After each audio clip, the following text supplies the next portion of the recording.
Բարև բոլորին, հաշվի առնելով այն հանգամանքը, որ մեր դասընթացը, մեր նախագիծը էապես առնչվում է եւ նվիրված է պատմությանը, մենք որոշեցինք մեր վերջին մի քանի քննարկում դասերը անցկացնել Ամբերտ կամ Անբերտ, նայած թե ինչ ընջեղությամբ նայեք, ձեր թիկունքում, ուրեմն խոսենք Լենինի եւ Ստալինի վարած այն քաղաքականության մասին, որը միտված էր հայերի ուղղությամբ։ Բայց մինչ խոսելը, մինչ այդ քաղաքականության որոշակի ասպեկտներին անդրադառնալը, մենք պիտի անպայման ուշադրություն դարձնենք որոշ դրվագների, որոնք առնչվում են ինչպես Լենինի, այնպես էլ Ստալինի անձնական կյանքին, նրանց վերաբերմունքին ու ընդհանրապես ծավալած գործունեությանը։ Վերջին շրջանում ռուսական պատմագիտության մեջ, ռուսական քաղաքական շրջանակներում, ռուսական միջավայրում մի տեսակ միտում կա, ոչ այն է արտարացնել, բայց ավելի արժևորել Ստալինի գործունեությունը։ Բայց եթե փորձում են արժևորել Ստալինի գործունեությունը, շատ հավանական է, որ հաջորդ քայլն է հենց Ստալինի գործունեության արտարացմանը։ Սա կարելի է ասել օրվա քաղաքական հրամայական կարող է լինի, երբ նախանցյալ տարի Ռուսաստանի նախագահի անմիջական մասնակցությամբ եւ անմիջական նախաձեռնությամբ հայտարարվեց տարին Ռուսաստանում պատմության եւ մի շարք թողարկումներ, հաղորդումներ եթեր դուրս եկան, որոնք կոչվում էին «Բելիե պիատնա на истории России», եկեք չթարգմանենք, որպեսզի իմաստը չխեղաթյուրենք, հա, եւ սա մի տեսակ հիստերիա, հիստերիկ ալիք բարձրացրեց հատկապես PR մեխանիզմներով զբաղվողների համար։ Ու ինչ էին անում։ Արտադրում էին բազմաթիվ պատվիրված ֆիլմեր, ասենք նույն կազմակերպությունը արտադրում էր հակահայկական բովանդակությամբ ֆիլմ Ադրբեջանի պատվերով, ես ես կարծեմ ուղարկել եմ, ձեր մի մասը պիտի նայած լինի,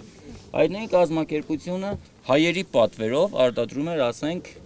ադրբեջանական քարոզչական ֆիլմ։ Եվ այսպես բոլոր այն նախկին խորհրդային երկիրները, որոնք միմյանց հետ ունեցել էին խնդիրներ, առաջնորդվում էին այս սկզբունքով։ Սրան գումարենք կամ փորձենք պարզել, թե որտեղից էին գալիս այդ խնդիրները։ 1917-ի փետրվարին Ռուսաստանում տեղի ունեցավ հեղափոխություն, բայց ոչ բոլշևիկյան։ Հեղափոխությունը տեղի կունենա ավելի ուշ, 1917 թվականի բոլշևիկյանը հոկտեմբեր-նոյեմբեր, որը ընդունված է անվանել ոչ թե հեղափոխություն, այլ հեղաշրջում։ Իրականում դա փոքր մարդկանց կողմից, փոքր խմբով մարդկանց կողմից, Լենինի եւ իր մերձակիցների կողմից իշխանության զավթում էր եւ ոչ թե իրականում հեղափոխություն։ Եվ ահա այս իշխանության զավթումից հետո ռուսական կայսրությունը թևածեց մի փուլ, որը ընդունված է անվանել քաղաքացիական պատերազմների փուլ։ Քաղաքացիական պատերազմների փուլում խորհրդային 11-րդ կարմիր բանակը բավականին լուրջ հաջողություններ ձևակերպեց Ռուսաստանում եւ հյուսիսից, իսկ Ռուսաստանի հարավից մտավ դեպի Կովկասյան տարածաշրջան։ Երևի թե գիտեք, այդ փուլում խոսել ենք այդ մասին, Հայաստանում առաջին հանրապետությունն էր 1918-20 թվականներին, այնուհետև իշխանությունը անցավ բոլշևիկներին։ Չմոռանանք փաստարկների մեջ, դրանք կան ամենուր, դուք կարող եք կարդալ, պարզապես փաստենք, որ նույն Լենինը Կովկասում ուներ բավականին լուրջ աջակիցներ, նրանցից երկուսին թերևս անդրադառնանք ազգությամբ հայ, մեկը Ստեփան Շահումյանն էր, հա, մյուսը դա հայտնի Կամոն էր, թե ինչու Կամո հիմա կասեմ։ Այս երկուսը այն գործիչներն են, որոնք ապահովեցին Լենինյան գվարդիայի կամ 11-րդ կարմիր բանակի ու ընդհանրապես կոմունիստների քաղաքական գծի հաղթանակը Կովկասում։ Ես չեմ պայմանավորում այս երկու գործիչներով բոլոր հաջողությունները, բայց այս երկու գործիչները նշանակալից էական դեր խաղացին։ Հատկապես վճռական պահերին, Բաքվի հայտնի դեպքերը, Բաքվի կոմունան, որից հետո Ստեփան Շահումյանը կգնդագահարվի, իսկ ֆինանսավորումը չմոռանանք ապահովում էր Կամոն։ Նախ Կամոյի մականվան մասին, որը ձեր դասագրքերում չկա, մի թեթև անդրադառնանք, Կամոն այն նույն քաղաքից է, Գորից, հա, որտեղից որ ով էր, որտեղից որ Իոսիֆ Ստալինն էր։ Ինչն է հետաքրքիր, ըստ փաստերի Կամոն սովորել է ռուսերեն Ստալինի մոտ։ Եվ կարելի է ասել շատ գրագետ է սովորել, որովհետև հետագայում, երբ մենք կարդում ենք Կամոյի նամակագրությանը, տեսնում ենք, որ Կամոն գրում է անսխալ ռուսերենով։ Ինչու է անունը Կամո։ Ժամանակին նա ռուսերեն կամու բառը չէր կարողանում ասել, հա, կամուն ասում էր կամո, եւ իր սրամիտ առաջնորդը Ստալինը այն ժամանակ դեռևս Սոսո Ճուղաշվիլին մականուն է տալիս կամոին, այդպես էլ կամո մականունը մնում է։ Կամոն մի խոսքով ամբողջ Եվրոպան տեգերում է, լինում է Խորհրդային Միությունում, տարբեր տեղերում, բայց իրական գործունեություն ծավալում է Կովկասում, որտեղ այն ժամանակ բացառիկ բան տեղի ունեցավ, Ստալինի ծրագրմամբ դեռևս այդ փուլում բոլշևիկները իշխանության չէին եկել, կամոն հափշտակում է պետական բանկի Թիֆլիսի մասնաճյուղը, թալանում է մասնաճյուղը, եւ մի հետաքրքիր դրվագ է թալանի հետ կապված, երբ որ արդեն տեսնում են իրավիճակը սրվում է ժանդարմեյան, այդ ալիքը շատ է նեղացել, կամոն հագնում է զինվորական կապիտանի շորեր, փողերը վերցնում է, նստում է ցին ու սկսում է արագ փախնել հրապարակից, դիմացից ժանդարմեական խումբ է գալիս, հայոյելով սրանց, որ ինքը փողերն արդեն փրկել է, խորհուրդ է տալիս, որպեսզի սրանք շարժվեն դեպի հրապարակ։ Ժանդարմեայի պետը ասում են հետագայում այդ զգացումից, որ կամոն շատ հանգիստ իրեն խապեց ու իր աչքի առաջից փողերը տարավ, ինքնասպան է լինում, ասում են, չգիտենք ինչքանով է ճիշտ, ինչքանով է սխալ։ Ինչպես գիտեք, Լենինը որպես կանոն ազգություններ չէր ճանաչում եւ ուներ անձնական շահ կամ ուներ անձնական երազանք կապված կոմունիզմի, բոլշևիզմի տարածման հետ, որը միգուցե նվիրական էր, բայց նվիրական էր միայն Լենինի համար։ Լենինի այդ անձնական կամ նվիրական վերաբերմունքը ծախեց բազմաթիվ ժողովուրդների շահեր, ծախեց բազմաթիվ ժողովուրդների, ծախեց բազմաթիվ տարածքներ։ Այսինքն, եթե անգամ այդ ռոմանտիկան համաշխարհային կոմունիզմ կամ համաշխարհային կոմունիստական կուսակցություն հաստատելու համապատասխանում է իրականությանը, ապա պետք չի որ ունենար այդքան թանկ արժեք, ինչքան որ ունեցավ։ Դուք չկարծեք, թե Խորհրդային Միության մյուս ժողովուրդները չեն տուժել Լենին-Ստալին գործունեության արդյունքից։ Տուժել են բացառապես բոլոր ժողովուրդները։ Պարզապես մեզ հայերիս մոտ կարծես թե դա ավելի վառ է արտահայտված, երբ նախ 1921-ի հայտնի Մոսկվայի պայմանագրով Լենինը զիջեց Արևմտյան Հայաստանի տարածքները Թուրքիային եւ այնուհետեւ նույն Ստալինի գործունեությամբ, որն այդ ժամանակ կովկասյան գործերի հավատարմատարն էր, այսպես ձևակերպենք, Լեռնային Ղարաբաղը հայտնվեց նոր կազմավորված Ադրբեջանի կազմում։ Թե ինչու այդպես եղավ, կարծես թե խոսել ենք Ռուսաստանի հեռավար 100-ամյա քաղաքական գծի մասին, որոշակի ժամկետներում էթնիկ կոնֆլիկտներ ստեղծել, էթնիկ խնդիրներ առաջացնել, որպեսզի հետո դրանք կանջրի երես եւ հեշտ լինի ղեկավարել։ Նույն քաղաքական գիծը, նույն քաղաքական գծի շարունակողներ արդեն ժողովուրդների հայր հռչակված, ժողովուրդների առաջնորդ հռչակված Իոսիֆ Ստալինը, ով կարողացավ շատ հետաքրքիր եւ շատ դինամիկ ձևով չեզոքացնել իր քաղաքական հակառակորդներին։ Նախ բոլորովին իր կամքից անկախ, Ստալինի կամքից անկախ, Պետերբուրգում սպանեցին Կիրովին։ Ստալինին մեղադրել են շատ բաների մեջ, ասեմ ձեզ, մի երևի թե 90% ճշմարտացիություն կա մեղադրանքների մեջ, բայց կարծես թե Կիրովի հայտնի սպանության հետ Ստալինը չի առնչվում, ինչու, որովհետև Կիրովին սպանեց իր սիրուհու ամուսինը։ Այն սիրուհու ամուսինը, որին Կիրովը Պետերբուրգի կենտրոնում նվիրել էր 3 սենյականոց բնակարան։ Ամուսինը շատ լավ տեղյակ էր իր կնոջ եւ Կիրովի հարաբերությունների մասին, բայց բավականին երկար ժամանակ ձայն չէր հանում։ Երբ Կիրովը ամուսնուն առաջարկում է գնալ ու աշխատել Ուրալում որպես հանկափոր, վերջինս կարծես հիշում է, որ իր գլխին եղջյուրներ կան, եւ տեղի ունեցավ Կիրովի սպանությունը։ Կիրովի սպանությունից անմիջապես հետո Ստալինը սկսեց ռեպրեսիաների շարք,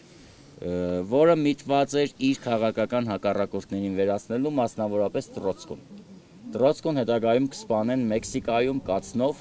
շատ նման է մեր օրերի որոշ սպանությունների, որից հետո Ստալինը հաշվեհարդար տեսավ վերջնափուլում Զինովև Կամենև ինտելեկտուալ միջուկի հետ, որոնք իդեպ բազմաթիվ դեպքերում օգնել էին այդ նույն Ստալինին ապաստան տալով, երբ վերջինս փախչում էր Սիբիրից կամ տարբեր աքսորավայրերից։ Այսպես էր սիրում շնորհակալություն հայտնել ժողովուրդների առաջնորդը։ Գալով իշխանության 29 թվականից Ստալինի 50-ամյակն էր, չէ՞, 29 թվականին։ 29 թվականին 50-ամյակի տոնակատարությունների ժամանակ հայտնի հոդվածով Ստալինը սկիզբ դրեց ռեպրեսիաներին, 50-ամյակից հենց ձևավորվեց Ստալինյան հատի պաշտամունքը, երբ ամեն ինչ առաջընթացը կապվում էր առաջնորդի հետ, առաջնորդի անձի հետ։ Իրականում աշխատում էր համակարգ, իրականում այդ առաջնորդը աշխատացնում էր այդ համակարգը միայն ու միայն դաժանության շնորհիվ։ Միայն ու միայն որոշակի վախի, սարսափի մթնոլորտում, երբ մի երկրում մարդիկ քնում էին, սովորական արհեստավորը քնում էր, բանվորը քնում էր, ու ինքը չգիտեր, թե հաջորդ օրն արթնանալու է, թե չէ։ Ինքը չգիտեր առավոտ իրեն տանելու են, ուր են տանելու։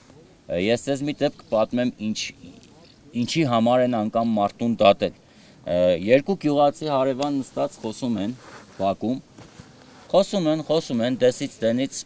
հարևաններից մեկն ասում է, սա իդեպ կոլեկտիվացումից հետո էր արդեն, ասեմ ձեզ կոլեկտիվացումը տնտեսության եղավ շատ բռի ճանապարհով, եւ բռնի ուղեկցվելով սպանություններով ու դատավարություններով, հարևաններից մեկն ասում է, նեպի ժամանակ լավ էր էլի, մի հատ կամ երկու հատ գոնե կով ունեինք, կաթեինք կծում էինք ունենում տանը, հիմա այս կոլխոզից մինչև ստանում ենք մեր հասանելիքը, հոգիներս դուրս է գալիս։ Դե մյուս հարևանը շատ արագ այդ մասին հասցնում է համապատասխան մարմիններին, այս մարդուն ձերբակալում են որպես հակահեղափոխական, որպես ժողովրդի թշնամի, սկզբից այդ մարդը, որի մասին ես պատմում եմ, իմ պապի հերն էր։ Սկզբից դատում են որպես ժողովրդի թշնամի 20 տարի դաժանակիր աշխատանք, հետո հակահեղափոխական պիտակներ կպցնում են եւ ձերբակալության 3-րդ տարում գնդակահարում են։ Այսինքն այս փուլում դուք կտեսնեք բազմաթիվ դեպքեր, նույն այդ Միկոյանի հետ կապված խնդիրները, իդեպ այս փուլում դեռևս Բերյան չկա, կա Եժովը, այս տարիները կոչվում են Եժովշինա, Բերյան մի քիչ ավելի ուշ կմիանա։ Բերյան Ստալինի մերձավոր աջակիցն է, ասեմ, Բերյան ինքը երևի թե ազգությամբ վրացի է, մի քիչ Բերիայի արմատների մեջ չարժի խորանալ, անգրագետ անձնավորություն, չափազանց անգրագետ, որը երբեք կյանքում որևէ գիրք չի կարդացել,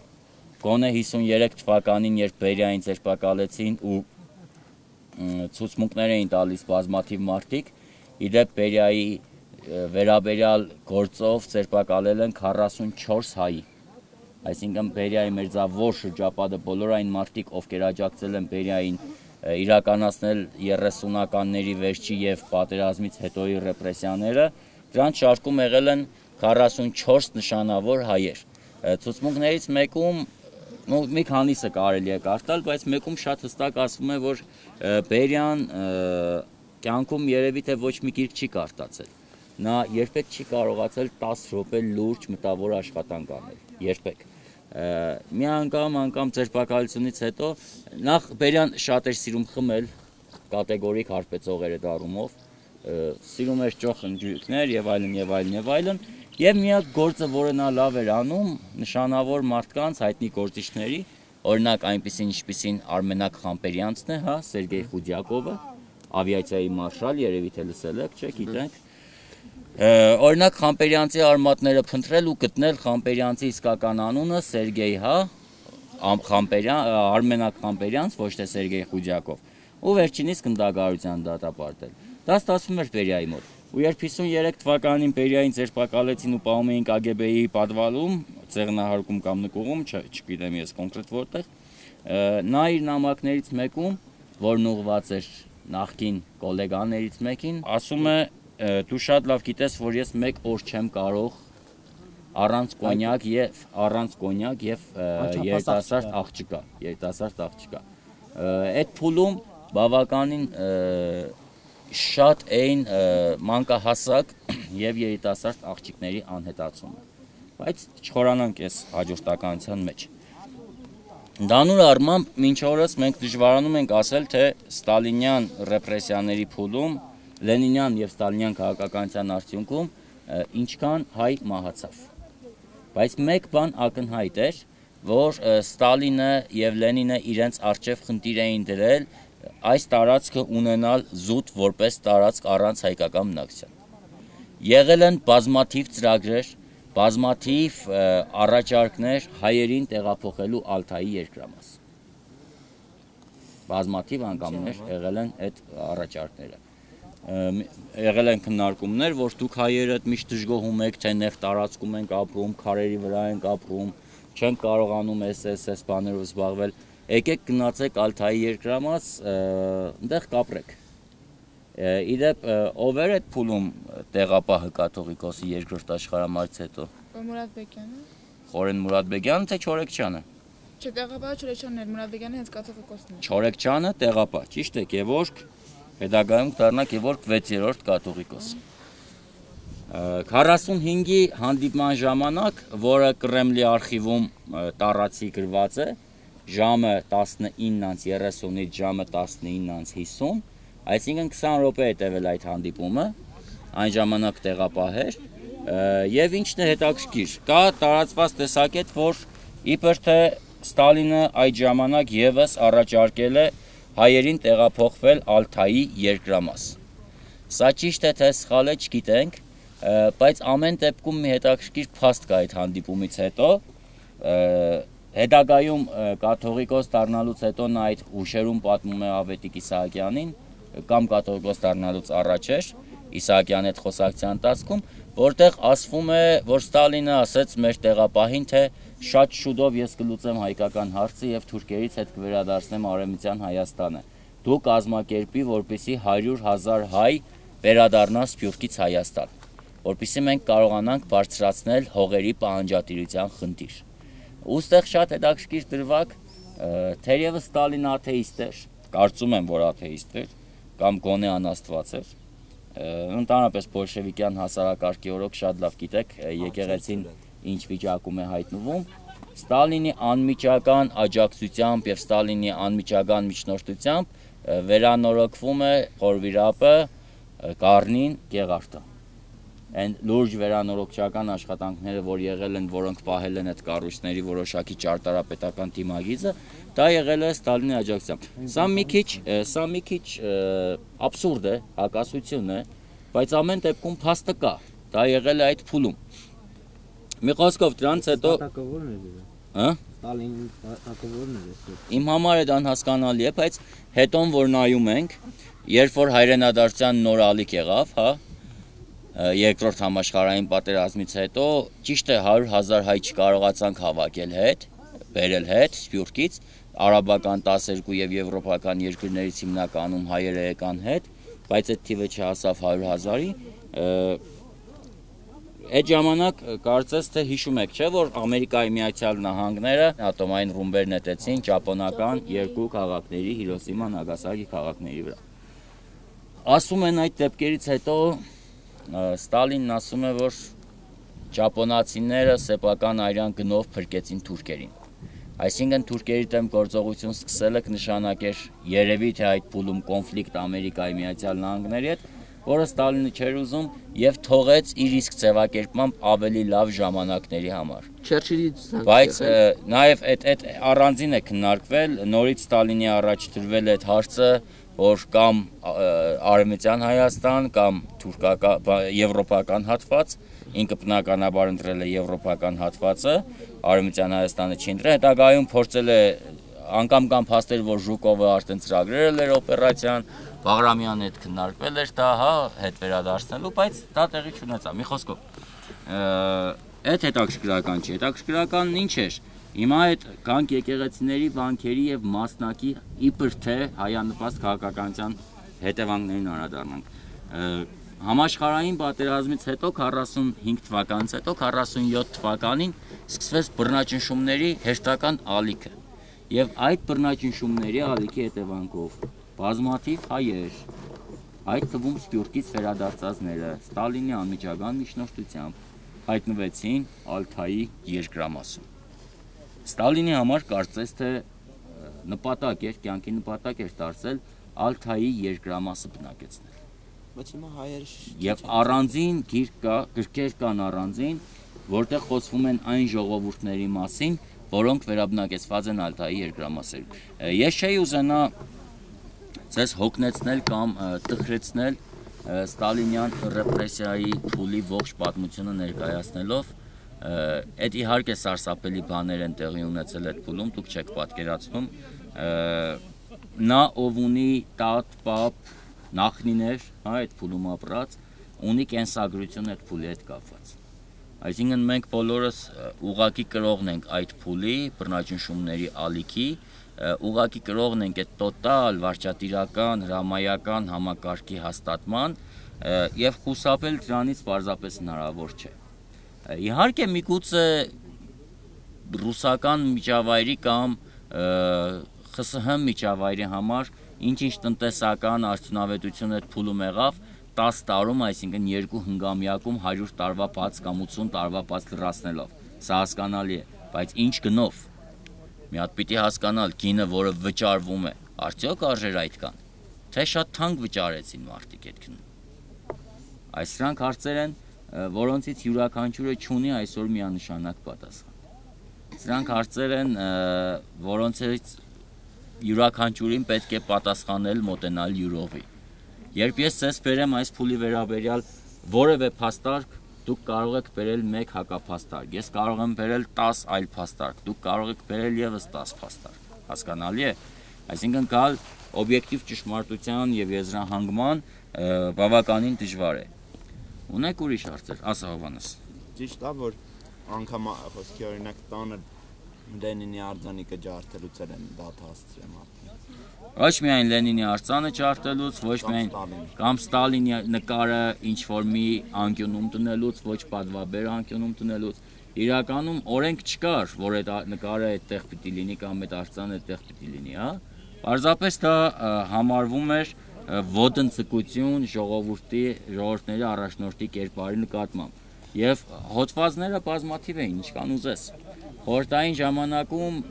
պետք չէր մարդուն ինչ-որ բան արած լիներ, որ ինքը դատվեր, ինչպես ասեմ քեզ, մեր օրերում։ Էապես չի տարբերվում, հա, մեր օրերը խորհրդային փուլից։ Մետրու կես հասակ ունեցող զինվորը կարող է 3 մետր բարձրությունից կախվի, իբր թե ինքնասպան լինի ու ոչ մեկ չարսնի, թե այս մետրու կեսանոց տղան, որ կախվեց 3 մետր բարձրությունից, բատակի աստիճանը կամ իշավոտնուկն ուրավորվեր է ներկանգնել։ Օրինակ Արմենակ Խամպերյանցին, նույն Սերգեյ Խուդյակովին, ավիացիայի մարշալ է, բացառիկ բան է, որի իդեպ Ստալինը խնդրել էր իր անդասիարակ որդուն մի քիչ կարգի հրավիրել, իդեպ որդին կարծես թե ճապոնական պատերազմի ժամանակ, եթե Խամպերյանցի կինը ճիշտ է ասում, ապա բան էր արել, բռնաբարել էր շտաբի պետի կնոջը վերջինիս աչքի առաջ, իսկ շտաբի պետը դրանից հետո ինքնասպան էր եղել։ Խամպերյանցը եկել էր Ստալինի մոտ, տեղեկացրել էր այդ մասին, որ որդին անհույս է եւ դրանից մի քանի օր հետո ու ասում է իր հուշերում ասում է, որ Խամպերյանցը երբ կնոջ հետ խոսում է, իդեպ Խամպերյանցի կինը եւս չի իմացել, որ Խամպերյանցը հայ է։ Ես ձեզ ասեմ։ Արմենակ Խամպերյանցը մինչև կյանքի վերջ, մինչև ձերբակալությունից 3 շաբաթ առաջ անգամ սեփական ընտանիքից է թաքցրել իր հայ լինելու հանգամանքը։ Ինչ է ասում, ասում է պատմում է ինքը հայ է, Արցախի գյուղ է եւ այլն, դրանից հետո կինը եւ որդին գալիս են եւ ասում է, որ կարծում եմ ինձ ձերբակալեն, ես շատ լավ հասկացա Ստալինի ծանրացնող հայացքը։ Պարզ էր բոլորին այդ հայացքի նշանակությունը Ստալինին Բերյան գտավ գործերի մեջ, որ Խամպերյանցը եղել է ժամանակին դաշնակցական ինչի ջոկատների անդամ, հա։ Մի քանի հոդվածներով, պաշտոնական դիրքը չարաշահելով պատերազմից շատ ավար վերցնել, դաշնակցություն, հակասովետական գործունեություն եւ այլն, այս հոդվածներով Խամպերյանցին տեղում գնդակահարեցին։ Ու տեղում ասելով մի քանի ամիս տարը տևեց, հետո գնդակահարեցին։ Ես օրինակ եմ, հա, բերում քեզ, Հովհաննես, թե ինչ կալիբրի մարտիկ էին այդ ժամանակ դատվում ու գնդակահարվում։ Եվ սովորական մեկին գնդակահարել ու դատել դա շատ հեշտ էր։ Դա արդեն քանակ հաշվել հնարավոր չէր։ Եթե ամեն հանրապետության վրա կար գործակից 1500, 1700, 2000 մարդ տարվա մեջ գնդակահարել։ Եվ այդ հանրապետությունների առաջնորդները նամակներ, տենչատոչոր նամակներ էին գրում Ստալինին, որ ժողովրդի թշնամիները շատացել են, քվոտան 500-ով ավելացրեք։ Քվոտան քանակը։ Քանակը, այսինքն ներքին շեմը, չգիտեմ, եթե 1700 սարքեք 2.2, եթե 2 սարքեք 2.5, ու այդ կենտկոմների քարտուղարներից կամ վարչակազմից, ովքեր իրականացնում էին, այդ սպանությունները ժամանակի ընթացքում ամենավերջում ողջ մնաց կարծես թե միայն մեկը, Նիկիտա Խրուշչովը, որը հետո կդառնա Ստալինի ժառանգորդը, որի ժամանակ այլ համակարգ կլինի, բյուրոկրատական կոռուպցիա կաճի, արտաքուստ ծնհալ կհայտարարվի։ Բայց Ստալինին սիրում է ժողովուրդը։ Հայրս է ուզում այդ հարցը տա։ Երեխեք, Ստալինին սիրելը որն է, ես չեմ հասկանում։ Դու ասենք այսօր քնում ես, առավոտ արթնանում ես, այս կողքիդ հարևանը չկա։ Չգիտես ուր է։ Հաջորդ օրն ես արթնանում, այն կողքիդ հարևանը չկա։ Ընտանիքով։ Չգիտես ուր է։ Մի օր արթնանում ես, դու չկաս։ Չգիտես ուր ես։